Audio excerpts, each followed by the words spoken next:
আসসালামু আলাইকুম রহমতুল্লাহ। সম্মানিত ভিউয়ার্স, আপনারা যারা দেশ এবং প্রবাস থেকে দেখতেছেন আপনাদেরকে জানাই অসংখ্য ধন্যবাদ। আজকে আমরা 7,90,000 টাকা দিয়ে একতলা একটি বাড়ির ডিজাইন দেখব। তো আপনারা আপনাদের জায়গা যদি মাত্র 1 শতক জায়গা হয়ে থাকে তাহলে কিন্তু আপনারা এই ডিজাইনটি করতে পারবেন। অবশ্যই আপনারা ভিডিওটি শুরু থেকে শেষ পর্যন্ত দেখবেন। আমার চ্যানেলে নতুন হয়ে থাকলে চ্যানেলটি সাবস্ক্রাইব করবেন। আমরা এখানে 2টি বেডরুম পাবো, একটি কমন টয়লেট পাবো এবং একটি কিচেন রুম পাবো। সামনের দিকে আমরা চাইলে একটি পোর্চ করতে পারি। তবে আমরা দেখব কতটুকু মাপ এবং আমাদের বিস্তারিত আমরা তথ্য এখন জানবো। তো এখানে দেখেন আমরা বেডরুম নিয়েছি 2টা, অর্থাৎ এই বেডরুমকে আমরা মাস্টার বেডরুম অথবা বেডরুম নাম্বার 1 এবং এখানে যে বেডরুম রয়েছে এই বেডরুম হচ্ছে চাইল্ড বেডরুম বা 2, অর্থাৎ 2টি আমরা বেডরুম পাবো।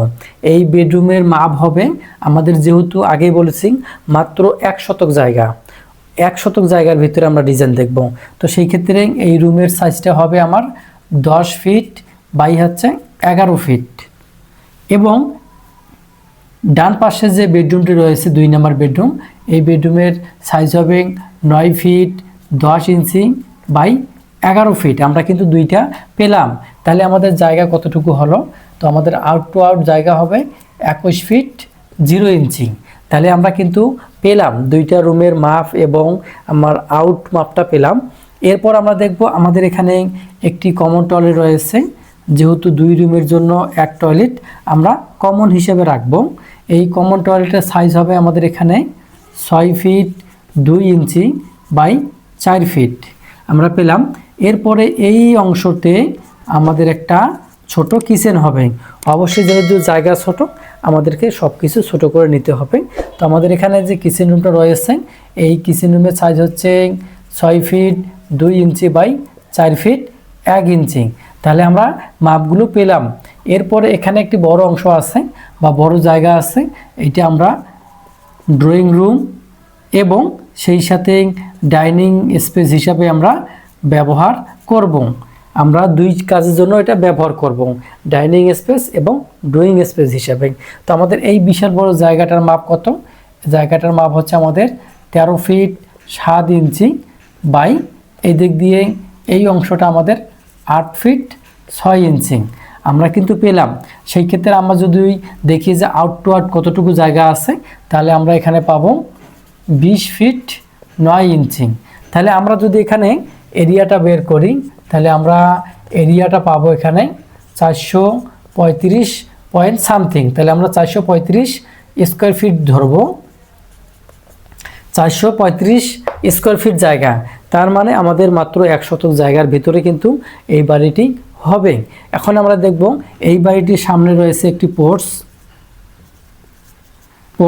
এই পোর্চটা আপনাদের ইচ্ছা মতো আপনারা দিতে পারেন, আপনাদের সুবিধা মতো আপনারা এই পোর্চটাকে দিতে পারেন। আমি এখানে 6 ফিট বাই 5 ফিট দিলাম, আপনাদের কম বেশি করে আপনারা নিতে পারেন।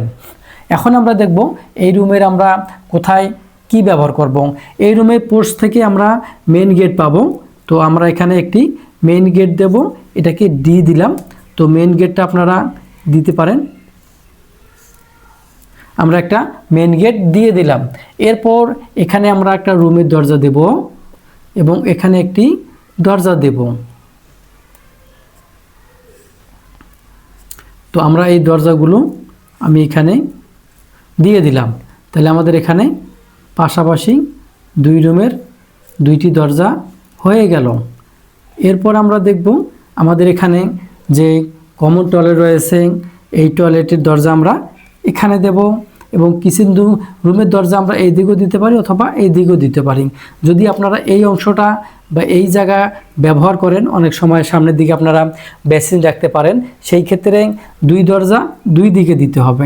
তাহলে আপনাদের এই অংশটাতে বেসিন আপনারা বসাইতে পারবেন। তো আমি এখানে একটি দিয়ে দিলাম এবং এখানে একটি দিয়ে দিলাম। তাহলে কিন্তু আমাদের এখানে হয়ে গেল, অর্থাৎ আমরা দরজাগুলো আমাদের দেওয়া শেষ হয়ে গেল। এখন দেখব আমরা জানালাগুলো কোথায় দেব। তো এই রুমের জন্য 2 রুমের জন্য কিন্তু আমরা পাশাপাশি, অর্থাৎ দেখেন এখানে একটি পাবো, এখানে একটি পাবো এবং এখানে একটি জানালা, এখানে একটি জানালা পাবো। তাহলে আমরা কিন্তু পেয়ে গেলাম। আর এই অংশ যেহেতু আমাদের ডাইনিং স্পেস, তো এখানে আমরা একটা উইন্ডো দিয়ে দেব, যাতে করে খুব সহজেই আলো বাতাস প্রবেশ করতে পারেন। যদি আপনারা চান তাহলে এই ক্ষেত্রে এখানেও একটি দিতে পারেন, তবে আপনাদের একটা দিলেই এই অংশটাতে হয়ে যাবে। এরপর এখানে আপনারা W1 বা W2 হিসাবে ছোট একটা জানালা দিলেন। এখানে যেহেতু রান্নাঘর বা কিচেন রুম আছে, এবং এখানে একটি W2 দিলেন, এটা হাই উইন্ডো ছোট। তাহলে আপনারা সেলফটা এইভাবে এখান থেকে আপনারা এই জায়গায় করতে পারবেন, এইভাবে কিন্তু আপনারা করতে পারবেন। এখন আমরা দেখব যে স্কোয়ার ফিট হিসাবে হলো আমাদের ফাউন্ডেশনটা কয়তলা। আমরা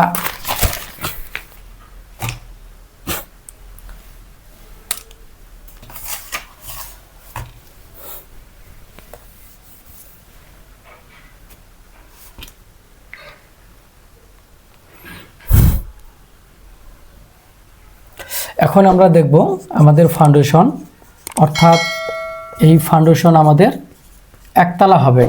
একতলা ফাউন্ডেশন দিয়ে এই বিল্ডিং বাড়িটি আমরা করব। এখন হয়তো অনেকে জিজ্ঞেস করবেন যে এখানে কলাম সংখ্যা কয়টা হবে। তো কলাম সংখ্যা দিয়ে দিব আমরা, এখানে একটি কলাম সংখ্যা দিয়ে দেব, এখানে একটি দেব, এখানে একটি দেব। অনুরূপভাবে এই লাইনে আমরা এই বরাবর দিলাম, 1 2 3 4 5 6টা হয়ে গেল। এরপর এখানে একটি দেব, এখানে একটি দেব আমাদের।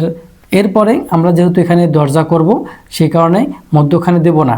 তাহলে কি করব, আমরা দুই সাইডে দুইটা দিয়ে দিলাম। তাহলে 1 2 3 4 5 6 7 8 9 10, আমরা এখানে 10টা কলাম পেলাম। তাহলে আমাদের এখানে কলাম সংখ্যা হচ্ছে 10টি। তাহলে 10টি কলাম দিয়ে এই বাড়িটি আমরা যদি একতলা ফাউন্ডেশন দিয়ে একতলা কমপ্লিট করি, আমাদের খরচ হবে এখানে 7,90,000 টাকা। আর যদি আপনারা এই পোস্টটা করেন, সেই ক্ষেত্রে কিন্তু আপনাকে কিছু টাকা ধরতে হবে। যেহেতু আমরা পোস্টটা খরচের বাইরে ধরেছি, সেহেতু আপনাকে অ্যাড করতে হবে। আপনাদের পছন্দ অনুযায়ী পোস্ট করবেন, এটা আপনাদের যোগ করতে হবে। তো আমরা আজকে জানলাম যে মাত্র 1% জায়গার উপরে 2 বেডরুমের বাড়ি করলে আমার প্রায় 7,90,000 টাকা বা আমরা 8 লক্ষ টাকা ধরতে পারি। এরপরও দেখা যায় যে এলাকা ভেদে এই খরচের পরিমাণটা কিছুটা কম বেশি হতে পারে। তো আপনারা ভালো থাকবেন, সুস্থ থাকবেন। আজকের মতো বিদায়, আল্লাহ হাফেজ।